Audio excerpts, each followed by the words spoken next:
ఒకసారి కానీ మనం చూస్తే అధ్యక్ష ఆంధ్ర రాష్ట్రంలో కేజీపీవీలో రిజల్ట్స్ కానివ్వండి, అడ్మిషన్స్ కానివ్వండి, ఏ రాష్ట్రంలో లేని విధంగా మనం చేయగలుగుతున్నాం అధ్యక్ష.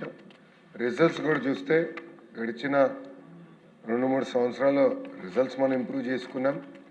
ఇతర రాష్ట్రాల్లో కేజీబీవీలో అడ్మిషన్స్ జరగట్లేదు అధ్యక్ష, కానీ ఆంధ్ర రాష్ట్రంలో పోటీతో ఈరోజు అక్కడ అడ్మిషన్స్ జరుగుతున్న విషయం మనందరం చూస్తాం జరుగుతుంది అధ్యక్ష.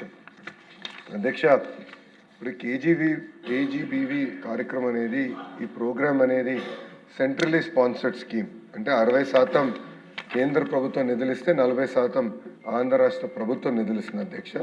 సో మనం ఒక నిర్ణయం తీసుకోవాలన్నా, జీతాలు పెంచాలన్నా కేంద్ర ప్రభుత్వం ఇచ్చే బడ్జెట్ కూడా పెంచాల్సిన అవసరం ఉంది. ఇంతకుముందలే అంటే 3 రోజుల క్రితమే ఇలాంటి ప్రశ్న వచ్చినప్పుడు నేను చాలా స్పష్టంగా చెప్పాను. కేంద్ర ప్రభుత్వంతో మేము సంప్రదింపులు చేస్తున్నాం. మాకు అవుట్లే పెంచమని నేను ఆల్రెడీ వాళ్ళని కోరటం కూడా జరిగింది. దానికి అనుకూలంగా మంత్రి గారు కూడా స్పందించారు అధ్యక్ష. గతంలో అన్నట్టు ఇప్పుడు ఎంటీఎస్ అనేది పెద్దలందరూ కోరారు.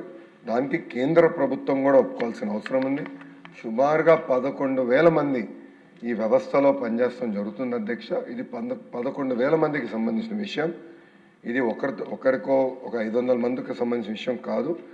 సో ఆర్థికంగా మన కేంద్ర ప్రభుత్వంతో సంప్రదింపులు చేసిన తర్వాత, వాళ్ళు ఒప్పుకున్న తర్వాతనే మనం ఇది అమలు చేయగలుగుతున్నాం. ఈ మ్యాటర్ ఆల్రెడీ హైకోర్టులో సబ్జుడిస్ అధ్యక్ష, హైకోర్టులో ఈ పిటిషన్ కూడా ఇప్పుడు వాళ్ళు పిలుస్తాం జరుగుతుంది. అక్కడ పిటిషన్ని రివ్యూ చేస్తాం కూడా జరుగుతుంది అధ్యక్ష. ఈ పిఏబి కేంద్ర ప్రభుత్వం అప్రూవ్ చేసిన తర్వాత తప్పనిసరిగా జీతాలు పెంచే బాధ్యత మేము తీసుకుంటాం అధ్యక్ష. అంతేకాకుండా అధ్యక్ష, గౌరవ సభ్యులు ఒక విషయం తెలియజేయదలుచుకున్నాను. 100% రిజల్ట్స్ బాగా వస్తున్నాయి. వాళ్ళ జీతాలు పెంచాల్సిన బాధ్యత అటు కేంద్ర ప్రభుత్వం పైన, ఇటు రాష్ట్ర ప్రభుత్వం పైన ఉంది. దాంట్లో ఎలాంటి సందేహం లేదు. అది చెప్తూ నేను గౌరవ సభ్యులకు తెలియజేసేది ఏంటంటే, ఇతర రాష్ట్రాలతో పోల్చితే మన రాష్ట్రంలోనే ఎక్కువ జీతాలు చెల్లిస్తాం జరుగుతుంది అధ్యక్ష. ఆల్రెడీ ఇతర రాష్ట్రాల కన్నా మనం ఎక్కువ ఇస్తున్నాం. చేయాల్సిన అవసరం ఉంది. నాకు ఇది అవగాహన ఉంది. గౌరవ సభ్యులు కూడా నన్ను కలుస్తాం జరిగింది. అందుకే నేను ధర్మేంద్ర ప్రధాన్ గారు కలిసినప్పుడు మాకు బడ్జెట్ పెంచమని నేను కోరటం కూడా జరిగింది అధ్యక్ష. అది తప్పనిసరిగా మేము ఫాలోఅప్ చేస్తాను గౌరవ సభ్యులు తెలియజేస్తున్నా. అంతేకాకుండా డిఎస్సి గురించి గౌరవ సభ్యులు ప్రస్తావించారు అధ్యక్ష. గతంలోనే గత సంవత్సరంలోనే 16,000 మంది ఉపాధ్యాయుల్ని మనం నియమిస్తాం జరిగింది. ఈ సంవత్సరం ఉగాది నాటికి మెగా జాబ్ క్యాలెండర్ ఇవ్వాలన్న లక్ష్యంతో మేము అందరం పనిచేస్తున్నాం.